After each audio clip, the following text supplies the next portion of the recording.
तो चलिए दोस्तों, इस पर्टिकुलर लेक्चर में हम लोग बात करेंगे what after civil disobedience movement. ये क्वेश्चन था इंडियन नेशनल कांग्रेस के सामने कि सिविल डिसोबीडियंस मूवमेंट के विड्रॉल के बाद अब हम क्या करें, हमारी फ्यूचर स्ट्रेटजी क्या होनी चाहिए। जिस पे 2 स्टेज डिबेट शुरू हो गई। पहला ये कि काउंसिल में एंट्री कर ली जाए या काउंसिल में एंट्री ना की जाए। जैसा कि आप लोग जानते हो, हमने इसके प्रीवियस वीडियो में ये पढ़ा था about the round table conferences first, second and third. वहाँ पे हमने ये देखा था कि किस तरीके से राउंड टेबल कॉन्फ्रेंसेस ख़त्म होने के बाद में गांधी जी एक्टिव पॉलिटिक्स से न सिर्फ हट जाते हैं बल्कि सिविल डिसोबीडियंस मूवमेंट को भी वापस ले लिया जाता है। तो फाइनली डिसाइड ये किया जाता है कि इलेक्शंस में पार्टिसिपेट किया जाएगा। 1937 के इलेक्शंस में पार्टिसिपेट किया जाता है और 11 प्रोविंसेस में इलेक्शंस कंडक्ट किए जाते हैं। इस 11 प्रोविंसेस में से कांग्रेस 8 प्रोविंसेस में अपनी सरकार बना लेती है।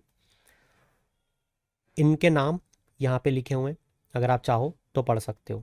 हालांकि इंडियन नेशनल कांग्रेस 3 जगहों पे मेजरली अपनी गवर्नमेंट को फॉर्म नहीं कर पाती है, बंगाल, सिंध एंड पंजाब।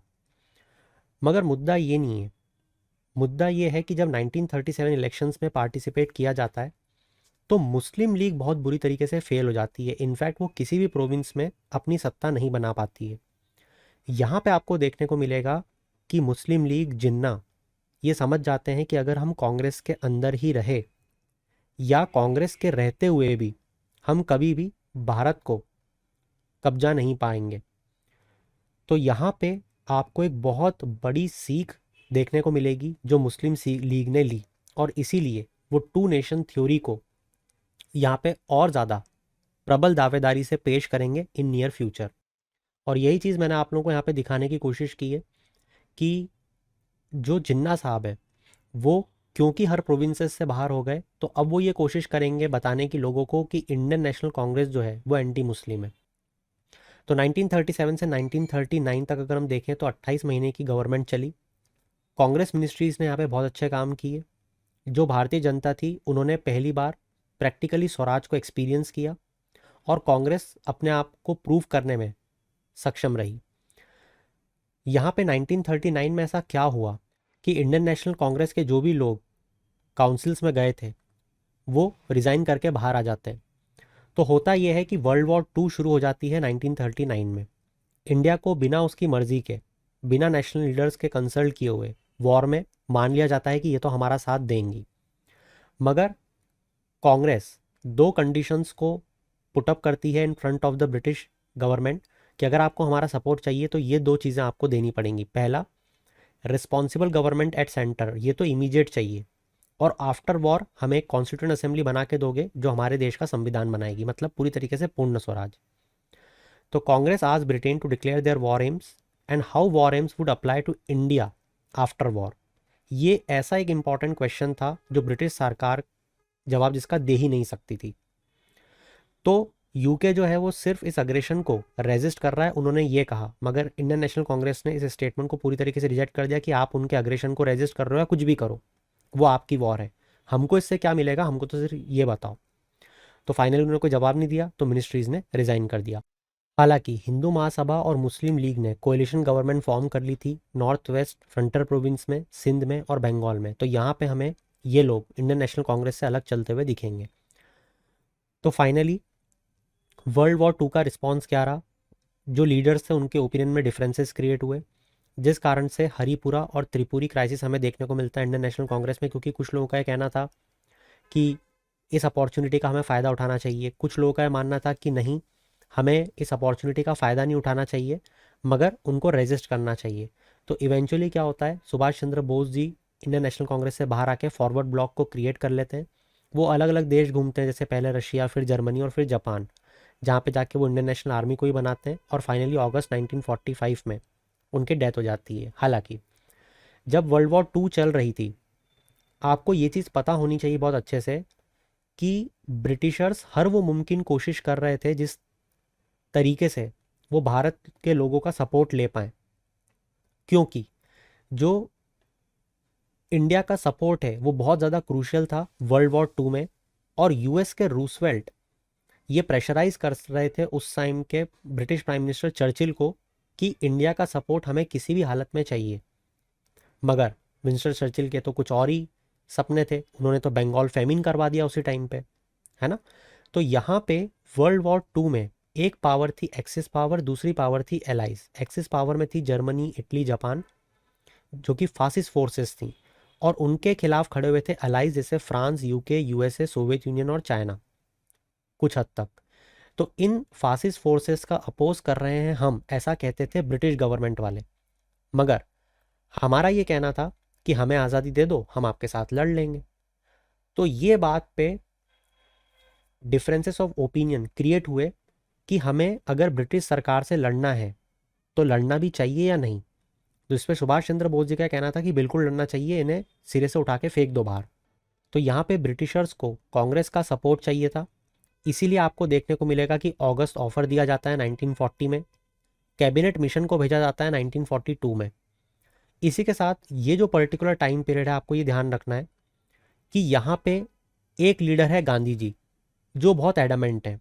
वो ऐसा एडामेंट है, वो ये कहते हैं सुभाष चंद्र बोस को कि जो तुम करना चाह रहे हो ये यहाँ पे नहीं चलने दूंगा मैं।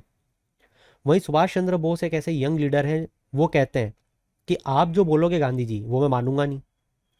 गांधी जी को ये लगता है कि नेहरू जी को वो पैसिफाई कर सकते हैं, मगर ये बात जानते हैं गांधी जी कि सुभाष चंद्र बोस जी को वो पैसिफाई नहीं कर सकते।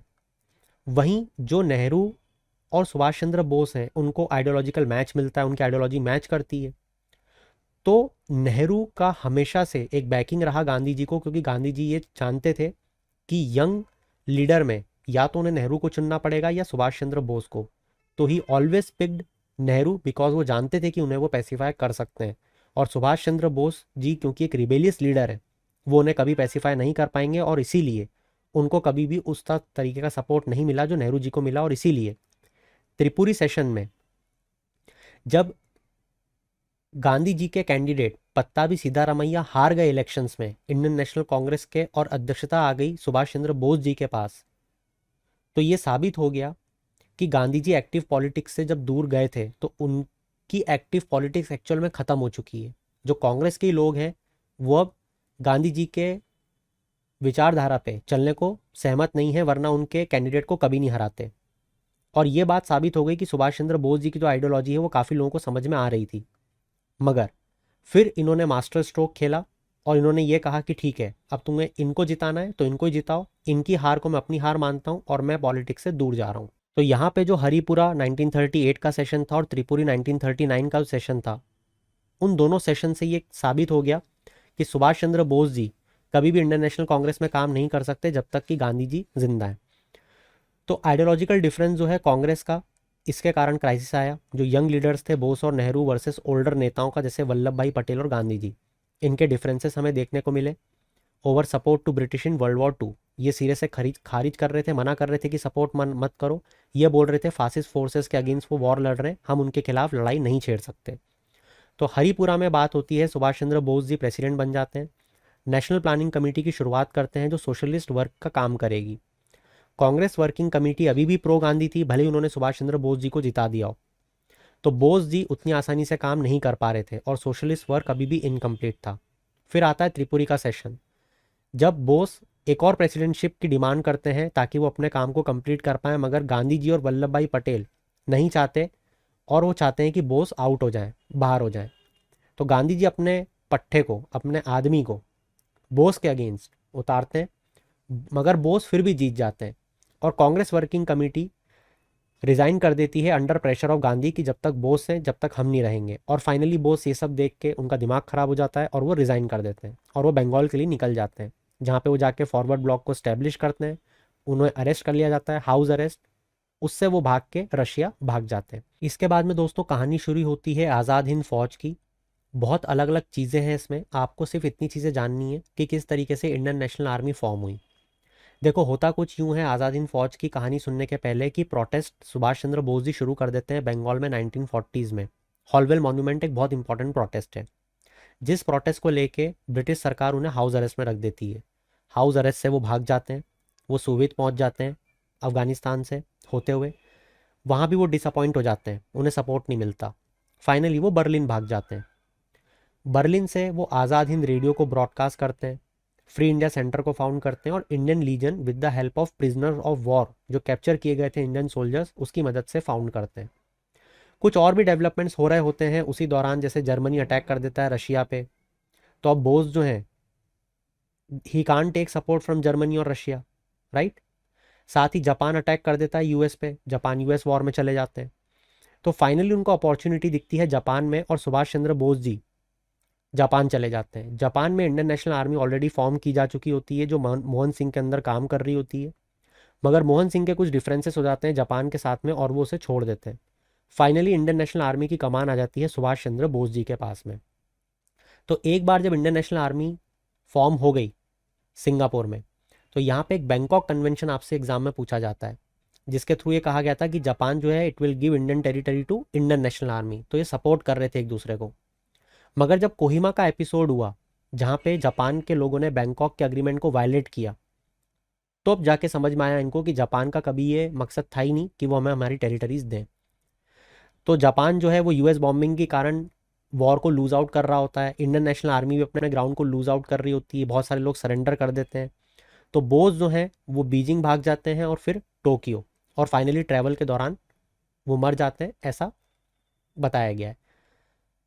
इसी दौरान जो इंडियन नेशनल आर्मी है उसका जब हम फ्यूचर में देखेंगे ट्रायल्स चलते हैं, तो ध्यान रखना प्रेम सहगल, शाह नवाज़ खान और बुरबख्श खान ये वो लोग हैं जिनके खिलाफ ट्रायल चलता है और उनको हैंग कर दिया जाता है। तो आईएनए ट्रायल जो है वो भी नेशनलिस्ट मूवमेंट में एक बहुत बड़ी हवा को फूकते हैं और लोगों में शक्ति आती है ब्रिटिश गवर्नमेंट के अगेंस्ट लड़ने की। तो ये ध्यान रखना है आपको। अब यहाँ पे आपको तीन बहुत बड़े बड़े लीडर दिख रहे हैं, ठीक है, गांधी जी, जवाहरलाल नेहरू जी और सुभाष चंद्र बोस। इनकी क्या विचारधारा थी इस टाइम पे, ये हम अगले लेक्चर में पढ़ेंगे। फॉर दिस पर्टिकुलर लेक्चर आपको ये समझ में आया होगा कि वर्ल्ड वॉर 2 के टाइम पे क्या चल रहा था। इस पूरे टाइम में त्रिपुरी सेशन आपको समझ में आया होगा, हरिपुरा सेशन समझ में आया होगा, ब्रिटिश गवर्नमेंट क्या चाहती थी, क्यों भारत का सपोर्ट और कांग्रेस का सपोर्ट उनके लिए रिक्वायर्ड था, आपने ये समझा होगा। तो ये सारी चीज़ें अभी तक हम पढ़ चुके हैं। So for this particular topic that's it from my side. Will meet you soon in the next lecture. Till then keep shining, have a good day.